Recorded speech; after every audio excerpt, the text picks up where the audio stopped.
ဟိုတယ်တက်လေကလုံခြုံရေးကင်မရာဗီဒီယိုထဲမှာအသက်22နှစ်အရွယ်ဒီမိန်းကလေးကတယောက်တည်းရှိနေတယ်။ဒါပေမဲ့သူ့ရဲ့အပြုအမူတွေကကြည့်နေတဲ့သူတိုင်းကိုတသိန်းထသွားစီလောက်အောင်ထူးဆန်းနေခဲ့။သူကဓလေကခလုတ်တွေကိုအယူတယောက်လိုရှောင်းနေတယ်။ပြီးတော့ကင်မရာကမမြင်နိုင်တဲ့တစုံတစ်ယောက်ကိုအုံးဆောင်နေသူလိုမျိုးနေရာမှာကတ်နေပြန်တယ်။ဓလေကအပြင်ဘက်ကိုခေါင်းပြထွက်ချပြီးတော့မမြင်ရတဲ့အရာတခုကိုလက်ဟန်ချင်လှုပ်ပြီးတော့စကားပြောနေခဲ့။အဲ့နောက်သူဓလေကအပြင်ဘက်ကိုလမ်းလျှောက်ထွက်သွားပြီးတော့ထာဝရပြတ်ဝဲသွားခဲ့တယ်။ဒါက2003ခုနှစ်မှာအသက်22နှစ်အရွယ်မိန်းကလေးတယောက်အမေရိကရဲ့နာမည်ဆိုးနဲ့ကြော်ကြတဲ့ဟိုတယ်တစ်ခုထဲမှာပျောက်ဆုံးသွားခဲ့။ရက်နိုင်ငံကြာမှာတော့ဒီဟိုတယ်မှာတဲခုနေတဲ့ဧည့်သည်တွေကရေကအနံ့ဆိုးတွေထွက်နေတယ်အယောင်ဝင်တော့နေတယ်ဆိုပြီးတော့တိုင်ကြားလာကြတယ်။ဝန်ထမ်းတွေရဲ့ဟိုတယ်အမိုးပေါ်တက်ပြီးတော့အေယာမတိုင်ရင်ကြီးအဖုံးကိုဖွင့်ကြည့်လိုက်တဲ့အခါတကဘာလုံးကိုတုံးလို့ခြောက်ချသွားစေမယ့်အရာတစ်ခုတွေ့လိုက်ရတယ်။အဲ့ဒီတိုင်ကြီးထဲမှာအခုနောက်ကမိန်းကလေးရဲ့ပုပ်ပွားနဲ့အယုံလောင်းရှိနေခဲ့တာ။သူကဘသူ့ကိုကြောက်လန့်နေခဲ့တာလဲ။သောခတ်ထားတဲ့အမိုးပေါ်ကရေတိုင်ကြီးတွေကိုဘလို့လုပ်ပြီးရောက်သွားခဲ့တာဒါကတော့ခိတ္တသမိုင်းမှာအပြောအများဆုံးနဲ့အထိတ်လန့်ဆုံးဖြစ်ခဲ့အီလီဇာလိုင်ရဲ့လှုပ်ဝက်ဆန်းကျဲတဲ့အမှုဒီအဖြစ်ပြက်ဆိုးကြီးမဖြစ်ပွားခင်2013ခုနှစ်ဇန်နဝါရီလကိုသွားကြည့်ရအောင်ဒေါ်ရင်ဂျယ်လီမြို့လေကောင်မှာရှိတဲ့ဆယ်စုနှစ်ပေါင်းများစွာတည်ဆုံးမှုလူသက်မှုတွေနဲ့တင်သာတည်နေတယ်လို့နာမည်ကြီးတဲ့စီစစ်ဟိုတယ်ဆိုတာရှိအဲ့ဒီဟိုတယ်ကိုဘန်ကူးမားကအသက်22နှစ်ရွယ်ကောလိပ်ကျောင်းသူလေးအီလီဇာလိုင်ရောက်ရှိလာခဲ့တယ်။သူကထက်မြက်ပြီးတူထင်နိုင်စမ်းရှိသလိုစိတ်ခံစားချက်ပြင်းထန်သူတစ်ယောက်ဖြစ်ပြီးတော့စာရေးတာဓာတ်ပုံရိုက်တာဖက်ရှင်နဲ့သူ့အကြောင်းအရာတွေအွန်လိုင်းမှာဝေမျှတာကိုနှစ်သက်သူပါလူငယ်များစုလိုပဲသူကသူ့ရဲ့အိမ်မက်တွေမလုံခြုံမှုတွေအထီးကျန်မှုတွေနဲ့စိတ်ကြမ်းမာရေးဆိုင်ရာတိုက်ပွဲတွေကိုအွန်လိုင်းမှာဒဏ်ရာရီလိုမျိုးရေးသားလေးရှိတယ်။အီလီဇာလန်ကစိတ်ကြွယောဂခံစားနေရသူလည်းဖြစ်တယ်။အဲ့ဒီယောဂကြောင့်တချို့အချိန်တွေမှာအလုံးပျော်ရွှင်တက်ကြနေတတ်ပြီးတော့တချို့အချိန်တွေမှာအလုံးစိတ်တက်ကြသွားတတ်တယ်။ဒါပေမဲ့သူကလွတ်လပ်မှုကိုယ်ပိုင်ရည်တည်မှုနဲ့ငါးမှုတွေကိုလိုချင်နေခဲ့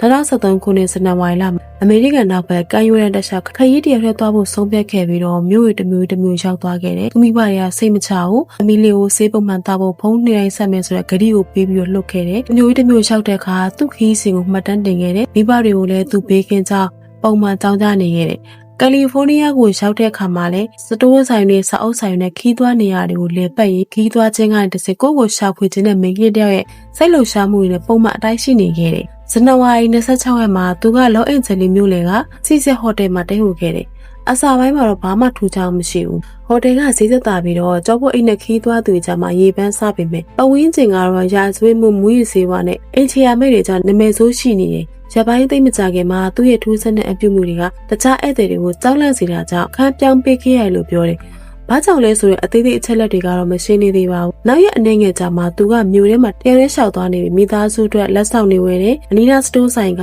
ဝန်ထမ်းတွေနဲ့ရေမော့စကားပြောနေခဲ့ပေမဲ့ဇန်နဝါရီ31ရက်နေ့သူဟိုတယ်ကထွက်ခွာပြီးခရီးဆက်မဲ့နေ့မှာသူ့ရဲ့ပုံမှန်အလုပ်တွေအားလုံးရပ်တန့်သွားတယ်။သူကမိဘတွေဖုံးမဆက်တော့နိုင်နေခဲ့ကြပြီးနောက်တစ်ရက်လုံးဘာသတင်းမှမကြားတော့မိသားစုကတခုခုအကြီးကျယ်မှားယွင်းနေပြီဆိုတော့ရိပ်မိသွားတယ်သူတို့ကလော့အင်ဂျယ်လီရဲ့တပ်ဖွဲ့ကိုဆက်သွယ်ပြီးပျောက်ဆုံးသူရှာဖွေရေးစတင်ခဲ့ဂျယ်ရီကဟိုတယ်ကိုရှာဖွေခဲ့တယ်ဝန်ထမ်းတွေကိုမေးမြန်းပြီးလုံခြုံရေးဗီဒီယိုပြန်ကြည့်ခဲ့မယ်အကြမ်းဖက်မှုလက္ခဏာတွေတွေ့ရှိရသူမရှိသလိုသူဘယ်ရောက်သွားလဲဆိုတဲ့ရှင်းပြတဲ့အထောက်အထားလည်းမရှိခဲ့ကြဘူးဝါးနေတဲ့ဓလေကဗီဒီယိုထဲမှာတော့သူကဓလေကတွေကိုတယောက်တည်းဝင်သွားတော့တွေ့ရပြီပဲသူ့အပြုအမူကအလုံးဝစိတ်နှောက်ယှက်ဖြစ်စရာကောင်းနေသူကခလုတ်တွေကိုအချင်းချင်းနှိမ့်နေပြီးဓလေကတွေဝင်ထွက်လုံးနေတယ်ဟောလမ်းမကြီးပေါ်ကမမြင်ရတဲ့စုံတယောက်ကိုရှောင်းနေသလိုနေအောင်ကပ်ပြီးတော့ဘာကိုဆိုလိုမှမသိတဲ့ထူးဆန်းတဲ့လက်ဟန်ချင်တွေကိုလုံးနေခဲ့တယ်။ဓလေကတကားပုံမတက်ပိုးကြအောင်ပွင့်နေခဲ့ပြီးတော့သူကစိတ်ရှုပ်ထွေးသလိုကြောက်လန့်နေသလိုရုံသင်္ကာဖြစ်နေသလိုဒါမှမဟုတ်ကင်မရာဘက်ကတစုံတရာစကားပြောနေသလိုဖြစ်နေခဲ့။အဲ့တော့ဘာမှမပြောဘဲနဲ့ရုပ်တရက်လမ်းလျှောက်ထွက်သွားပြီးတော့ဒါဘရပြောက်ွယ်သွားခဲ့စုံစမ်းစစ်ဆေးသူတွေကဒီဗီဒီယိုကိုတရားဝင်ထုတ်ပြန်ခဲ့တယ်ဒီဗီဒီယိုကိုကမ္ဘာတဝန်းကလူသန်းပေါင်းများစွာကအဲ့ဒီဗီဒီယိုကိုအွန်လိုင်းမှာကြည့်ခဲ့ကြပြီးတော့သူ့ရဲ့လှုပ်ရှားမှုတွေမှာပုံငွေနဲ့အရေးမှုတွေကိုစာဖွေဖို့စက္ကန့်တိုင်းကိုပြန်ကြည့်ခဲ့ကြတချို့ကသူကကင်မရာပြင်ဘက်ကတယောက်ရဲ့နောက်ရခံလိုက်ခြင်းဒါမှမဟုတ်ကြောက်ခံနေရလို့ယုံကြည်ခဲ့ကြတချို့ကဟိုတယ်မှာတရေချောက်နေတာဒါမှမဟုတ်လော်ကီပညာအစွမ်းတွေပါဝင်ပတ်သက်နေတယ်လို့ပြောခဲ့ကြတယ်အင်တာနက်ဖွယ်တွေမှာတရေနဲ့နတ်ဆိုးလှုပ်ဝက်ချက်တွေနဲ့လမ်းမပေါ်ကလှုပ်ဝက်လူတွေအကြောင်း theory အမျိုးမျိုးထွက်ပေါ်လာကြတယ်။သူမနောက်တယောက်လိုက်နေတာခံရတာဘာလို့အဲ့လိုလက်ဟန်ချင်ရတွေလုပ်နေရလဲဆိုတဲ့အဖြေမရခင်ဟိုတယ်ရဲ့ရေတိုင်ရင်တွေကနေပုပ်ပွားနဲ့အီလီဇာရဲ့ရုံလောင်းတွေ့ရှိလိုက်ရတယ်။အဲ့ဒီတွေကရေရတာထူးဆန်းနေတဲ့တခါတည်းမှာဒီကအယောင်ရင်းနေတာဒါမှမဟုတ်အနံ့ဆိုထွက်နေတော့တိုင်ကြလာပြုပြင်ထိန်းသိမ်းရေးဝန်ထမ်းတွေကဟိုတယ်အတွက်ရေပေးဝေတဲ့အမိုးပေါ်ကရေတိုင်ရင်တွေကိုစစ်ဆေးဖို့ဆီလို့ခဲ့တယ်။ဝန်ထမ်းတွေကအမိုးပေါ်တက်ပြီးတော့ကြီးမားတဲ့တထုတိုင်ကြီးကိုဖွင့်လိုက်တော့မှရေတိုင်ကြီးထဲမှာပုပ်ပွားနဲ့အီလီဇာလန်ရဲ့ရုပ်အလောင်းတွေ့ရှိရတယ်။လူတိုင်းကဒီလူသက်သမားကိုလိုက်ရှာနေချိန်မှာရဲတွေရဲ့ဆေးဝါးစစ်ဆေးအပြေထွက်လာတော့အားလုံးဆုံးအပ်သွားတယ်။ အီလီဇာလန်ရဲ့ခန္ဓာကိုယ်မှာဘာတရားမှမရှိသလိုအဓမ္မပြုချင်ခင်လက္ခဏာလည်းမရှိဘူးတွေးရှိရတာကသူပုံမှန်တောက်ရမယ့်စိတ်ကျန်းမာရေးဆေးတွေကိုမတောက်ထားတာပဲဖြစ်တယ်လို့ပြောတယ်။ကျွမ်းကျင်သူတွေကတော့အီလီဇာလန်ဟာဆေးမတောက်မိတာကြောင့်စိတ်ကစင်ကရှာဖြစ်ပြီးမမြင်လည်းရဲ့အရာတွေကိုမြင်အောင်ပြီးတော့ကြောက်လန့်တကြားထွက်ပြေးနေတော့ခတ်ထားတဲ့အမိုးပေါ်ကိုယ်တိုင်တက်ရေတံကြီးတို့ဝင်ပုံးပြီးပြန်မထွက်နိုင်ပဲမတော်တဆရင်းနှီးတည်ဆုံးသွားတာလို့ကောက်ချက်ချလိုက်ကြတယ်။အနာပိုင်တွေကမတော်တဆလို့ဆုံးဖြတ်ခဲ့လိုက်ပေမဲ့အခုတည်းလူတွေကဒီပြေမကျေနပ်နိုင်သေးဘူး။အမိုးပေါ်ကနှိုးဆက်တွေကဘာလို့မမိတာလဲ။လေးလံနဲ့ရေတံကြီးဖုံးကိုသူတယောက်တည်းဘလို့ဖွင့်ပြီးတော့ပြန်ပိတ်သွားတာလဲဆိုတော့